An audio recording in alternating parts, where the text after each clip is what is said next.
دختری که همیشه شاد است، دختری که همیشه خندان است، دختری که همیشه با انرژی هست و آرزوهای بزرگ دارد و برای عملی شدن این آرزوهایش همیشه سعی میکند و در تلاش است. این چیزهایی که با یک بار دیدن او ما احساس میکنیم. اما در صحنه ما یک شخص تماما برعکس رو میبینیم که همیشه ناراحت است و همیشه کینه دارد و همیشه غضب‌آلود هست. این شخص فرهناز جمشید هست که امروز در برنامه ما با ما قرار دارد. ما همون دختری که با تمامی وجودش تو را دوست داشت ولی با محبتش نامردانه بازی کردی. نشر نوبتی برنامه پس صحنه در طربخانه یک اثرهای فامیلی تقدیم شما می شود. فرهناز عزیز خوش آمدی به برنامه ما. سلامت باشید. تشکر برای دعوتتون. برای ما بگوین که ما با کدام نام شما رو صدا بزنیم؟ مغفرت، نازیه و یا که فرهناز؟ و چه سیری داره که شما سه تا نام دارید؟ کمی دیگر انتظار میشده شاید یگان نامی دیگه هم پیدا میشه. یک چند ماه اخیر آنقدر عادت نکرده بودم با نامی مغفرت، چون کسی مغفرت صدا هم نمیکرد، تنها در حجت ها بود. ولی همین 6 ماه اخیر تقریبا فقط مغفرت و چون به اکادمی داخل شدم آنجا هم مغفرت میگن. برایم اونقدر فرقیتی ندارد ولی بیشتر به نام فرهناز عادت کردم. نازیه باشد، نام از فیلم است. فقط یعنی که مغفرت دیگه در حجت موند و در بین مردم دیگه همچون فرهناز شناخته شده و کجای هم که بروید شما خودتون همچون فرهناز معرفی میکنید؟ بله عادت کردم فرهناز. خب فرهناز از سن خیلی خردی شما آمدین به ساحه تلویزیون و خیلی کوچک بودین اون موقع. چگونه شما علاقه پیدا کردین برای آمدن به تلویزیون؟ یا که اون وقتا برنامه بسیار میدیدین؟ غیر انتظار بود، چون میدونید وقتی 3 ساله بودم یک فرزند بودم همگی و میخواستم سراینده شوم. بعد با مادرم گفتم آخه ایا من میخوام سراینده شوم. مادرم هم زید نبودن. بعد بردن پیش چندین نفر رو در جامعه که ما زندگی میکنیم و ساحه صنعت و خصوصا چندین 10 سال پیش 15 سال 17 سال پیش عموما فکر میکنم اونقدر خوب قبول نمیکرد جامعه ما سرایندگان رو و یک چند توصیه ها دادم با مادرم. گفتم خوب نیست سرایندگی و از همونجا گرچند که من خردکک بودم پدر و مادرم گفتن که نه، من همین خیلی قبول کردم همین چیز رو و من عموما فکر نمیکردم که روزی می شود که من طریق تلویزیون برآمد خواهم کرد و همین شاید به مثل یک زخم میگویند که همین بود که من حتی نمیخواستم در چهاربینی ها برآمد کنم. ولی با مرور زمان آهسته همین خیلی شد که من در مکتب برآمد میکردگی شدم. گاه وقت بود شعر میخواندم، گاه وقت بود رقص میکردم، برندگی میکردم و آهسته همین طرز شد که من رو به مرکز کودکان نورسان دعوت کردند، چون برندهشون به فکرم که بیمار بود و یا در کدام چرابینی دیگر بند بود. بعد من برندگی کردم و آنها پسند اومد. 8 مارس بود. یعنی که اون وقت چند سال داشتین؟ 13 سال. 13 سال. بله. از 13 سالگیتون تا هنوز در تلویزیون هستید؟ البته 7-8 سال می شود قریب. من انتظار نبودم که من رو در آنجا قبول میکنند و عموما خصلت من همین خیلی بود که با درس علاوگی می رفتم. ماکسیموم من 3 ماه ایستاده می توانستم در آنجا. مکان فارم، هوای سلقین، طعم‌های لذیذ، شمال روح‌نواز، آب مصفا، حضور و حلاوت جان، این همه در گلدره زیباست. گلدره شما را برای استراحت عائلوی و دوستانه دعوت می نماید. باد و هوای بی‌غبار، منظره افسانوی، حوضهای شناوری و خدمت‌رسانی سطح اعلی محض در اینجاست. بیایید تا که هم در داخل حوض حلاوت برید و هم روزهای گرم تابستان را با استراحت گذرانید. سراغ کیلومتر 20 شاهراه ناحیه ورزاب. و دیگه فکر میکنم که اکتفا نکردیم با برنامه‌های تلویزیونی و دیگه وارد عالم سینما نیز شدیم، درست؟ و در یک فیلم نیز یک نقش کلیدی شما اجرا کردید. خب از این نقشتون برامون بگوین. نقش چی بگویم، چون بیشتر همه پس از یعنی چگونه صورت گرفت، چگونه شما رفتیم به عالم سینما؟ چند روز پیش در سامانه اینستاگرام سوال جواب گذرانده بودم. بعد گفتند که آرزوهایتان چی آرزو دارین، کدامش عملی نشده است؟ و من جواب دادم که همه آرزوهایم غیر چشم داشت، با خواست خدا البته غیر چشم داشت همشون عملی میشوند. چنانه که یک وقت میخواستم ستاره شوم در ساحه صنعت، ولی توانستم موقع خود را پیدا کنم در تلویزیون، چون انتظار نبودم غیر چشم داشت شد. فیلم هم همین خیلی من نمیگفتم به کسی، سال 2018 یا 19 بود. همین فیلم عشق پل دوشنبه در یوتیوب دیده بودم و تقریبا 10 قسمش رو تماشا کردم و هر وقتی که همون میدیدم که هنرمندان چون جوان هستند خیلی و چندین نفر آنها شناسا هم بودن، میدیدم که آنها برآمد کرده ایستادن، آنها نقش آفریده ایستادن و تا به اندازه هوس در دلم پیدا میشد خود رو به جای آنها تصور میکردم. ولی چون میدانستم که و من اجازت نمی شود که من در فیلم اشتراک کنم، شاید هم از طرف نزدیکانم و هم آنها مرا قبول نمی کنند، همین در بین که بودم حتی تماشای فیلم را دیگر بس کردم. عموما تماشا نکردم تا اینکه همین هوس زیاد نشود و من عذاب نکشم. ولی ماه دکبر بود، آخر دکبر بود. با سامانه اینستاگرامم همکاری پیشینمان می نویسند که فرهناز چه خیل تو همین خیل. عادتا من زپروس ها رو زود نمی خونم. در مهمانی در بین اینقدر آدم ها بودم، من چطور شد که خوندم دیدم که همکارم هم خیلی خرسند شدم، جواب دادم. از زنگ زدن من گفتم خیلی برای نقش آفریدن من در حیرت بودم و میدونستم، فکر میکردم که من نمیشوم برای این چیز و از مادرم پرسیدم. مادرم گفتن که خیلی یکی نشود و خیلی یک بار رازیگی دادن نمیتوانم که ما البته در جامعه ما همین خیلی است و بعد گفتم هیچ گپ نگفتم. اکای خلیل یاد کرده گفتم چند قناه شد ندیدم، یک میرم میبینم گفتم میبینم من در من چی رول بازی کردنم چه همه خیلی گفتم. ولی طرزی شد که ما رفتیم و خوردیم صحبت کردیم و انتظار نبودم که و فیلم رو هم که دوامش رو تماشا نکرده بودم، من نمیدونستم که در باره چی سخن میرود، اینجا کیست این کس و یک دختری که شکسته است، دختری خیلی قوی که باید انتقام گیرد.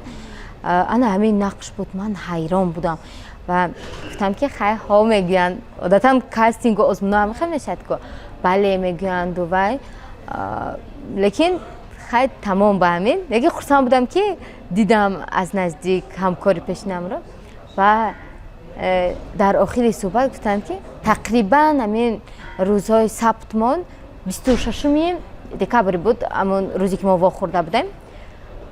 گفتن تقریبا روزی سبتمان 4 ینور می شود. چی؟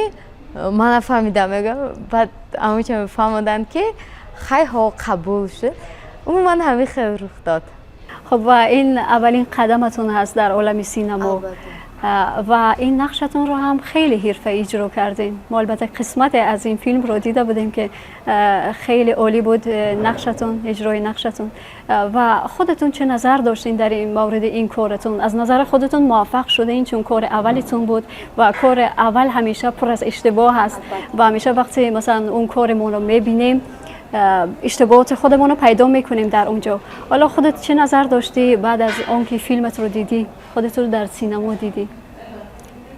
در اول خیلی ترس داشتم، چون من میدونستم که این رفتم و همون 80 چند سری بود، ҳамашро аз сари нав тамошо кардам то ин ки ман шинос шавам бо нафаре ки охир ман нақши он касро бозӣ мекунам.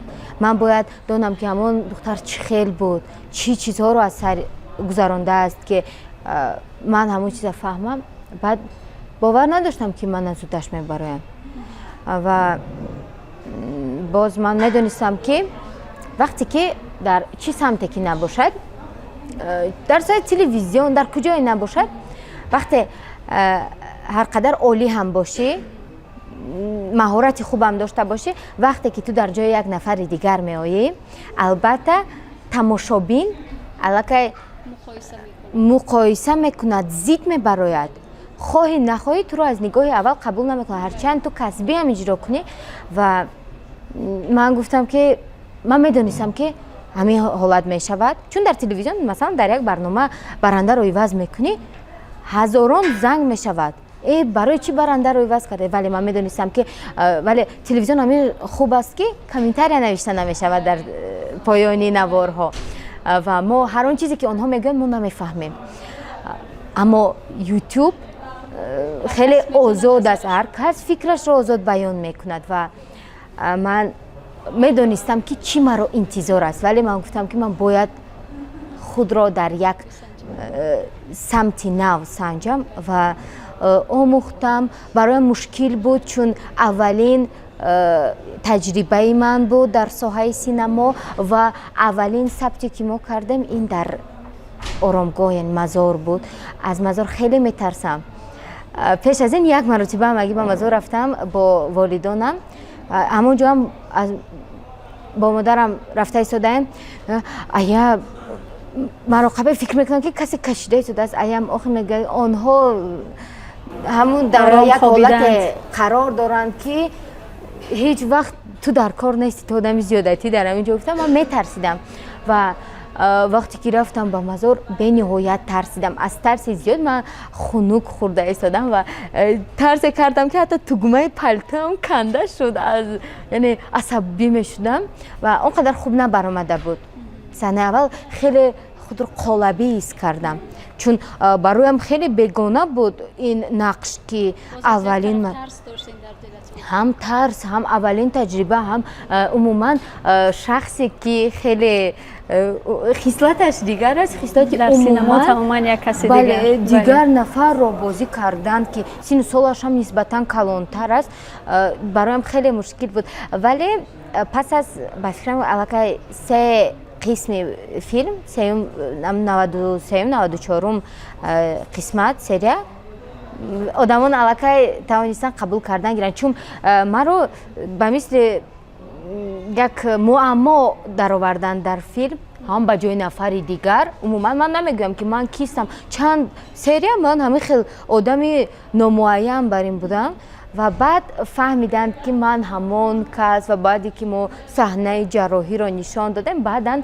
одамон аллакай ҳамон защитни механизмашонро қатъ карданд, гӯем, баъд қабул карданро сар карданд ва ман ҳам аллакай дода шудан гирифтам, аллакай фаҳмидан гирифтам ва чун ҳеҷ кас аз модар ҳунарманд, ҳеҷ кас аз модар актёр, яъне ки ягон дорои ягон касбияти дигар таваллуд нашудааст. гуфтем ки дар зиндагии шумо тамоман як шахси дигаре ҳастед, як шахсе ки ҳамеша хушҳол асту механдаду зуд дӯст мешавад ба фикрам бо ҳама.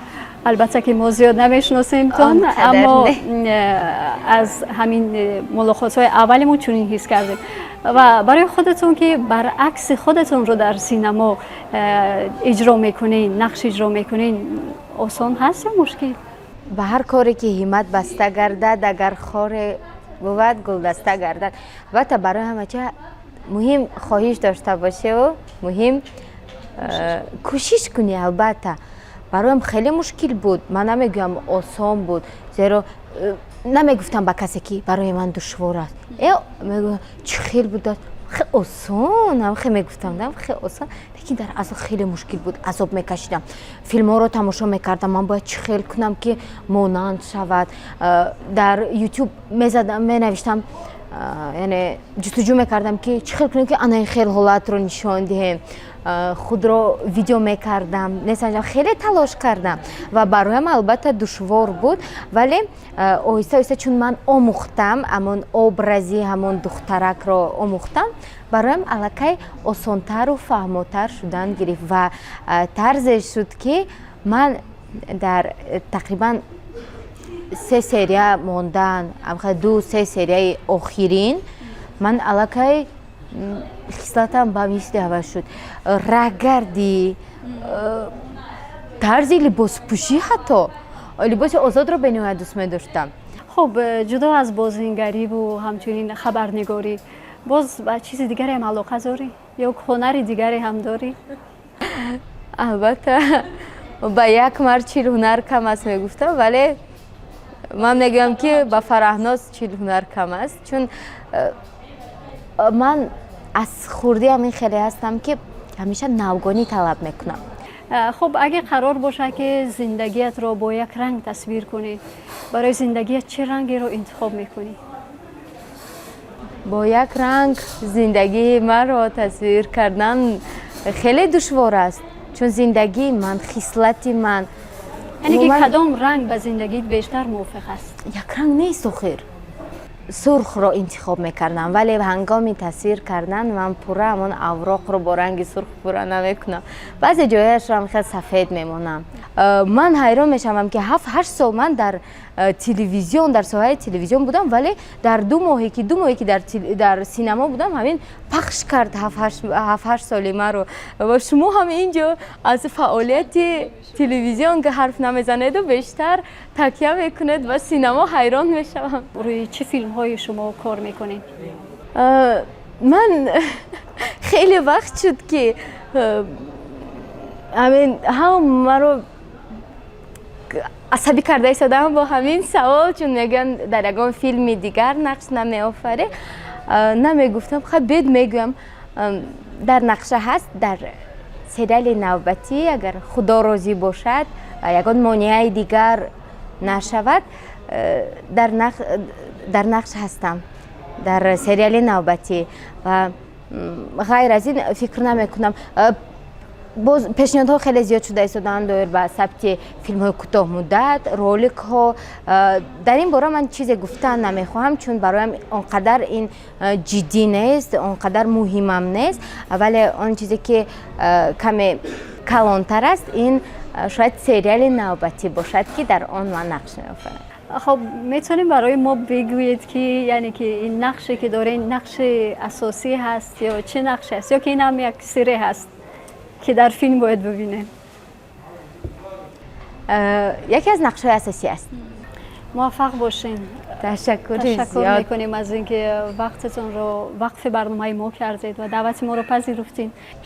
ташаккури зиёд ба шумо барои даъвататон, чун ин аввалин интервюи ман буд, интервюи озодтар дар бораи паси парда буд. бениҳоят суҳбати хуб буд. ташаккур ба шумо низ. ҳамеша муваффақ бошед. дӯстони азиз, ба фарҷоми барномаи паси саҳна расидем ки суҳбате доштем бо Фараҳноз Ҷамшед ва ташаккур аз шумо ки бинандаи ин барнома мо будед.